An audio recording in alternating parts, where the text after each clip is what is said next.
Alright, I'm here joined by David Coote, Premier League official since the start of August. Took the game this weekend against City versus Rotherham, 7-0. Pretty easy game. You'd like to think so. Yeah. It was a little bit trickier than it sounded. No worries, mate. So we'll just dive straight into the questions. How was using the VAR system, as you did use it this weekend? Yeah, I mean, that was the second game that I've done as referee with VAR in place.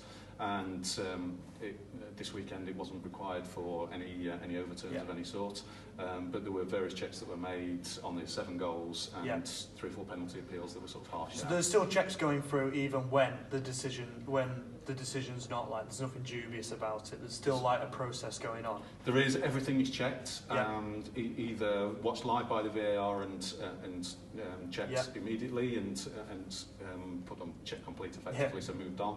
So it's like a checklist going down. It is, or if there is more of a significant appeal, then the game may be sort of held up for a short period whilst there's a full check of all the replays available. I won't ask you to explain the Harry Kane one.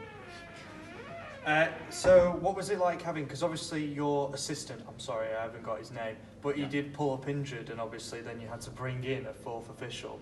Was that a spectator or was that... So it was fairly complicated in terms of process in that Peter Coote was the assistant who pulled his calf muscle, and he let us know sort of 3 or 4 minutes before he was replaced by the 4th official, who was Paul Marsden, that his calf had gone tight. So it gave Paul an opportunity to warm up, and then subsequent to that, then we got Paul warmed up. We had to get Hawkeye down. So I was speaking to Hawkeye as the game was going on because it had to be rewired.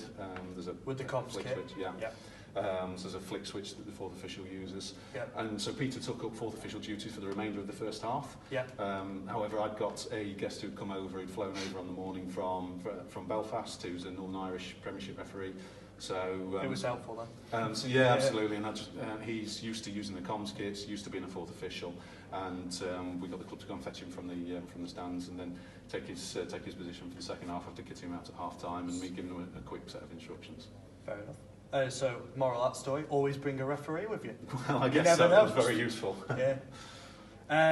We just wanted to quickly talk about your RA as well. So were they supportive in like your build up as a referee, coming through like the system, so obviously for the lower leagues, like your Sunday mornings, that sort of thing, up to the Premiership? Yeah, so I'm from a town called Newark in Nottinghamshire, and I was always a member of Newark Referee Society from the moment I sort of passed the course when I was 14.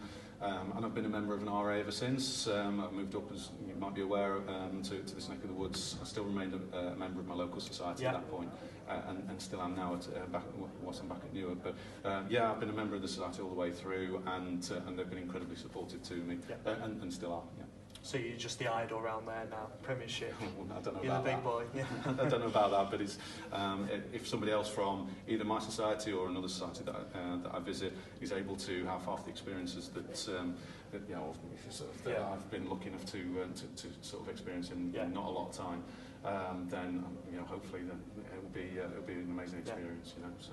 Okay, so last question. Obviously, you came up from the Championship to the Premiership, started in August. Was that the biggest league transition for you, or was there one further down the pyramid?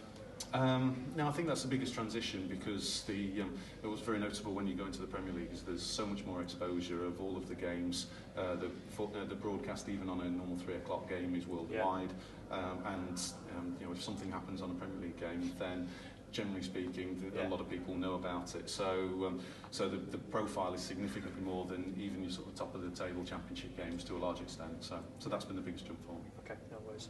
Well, that was David Coote and Josh White here from the Youth Council.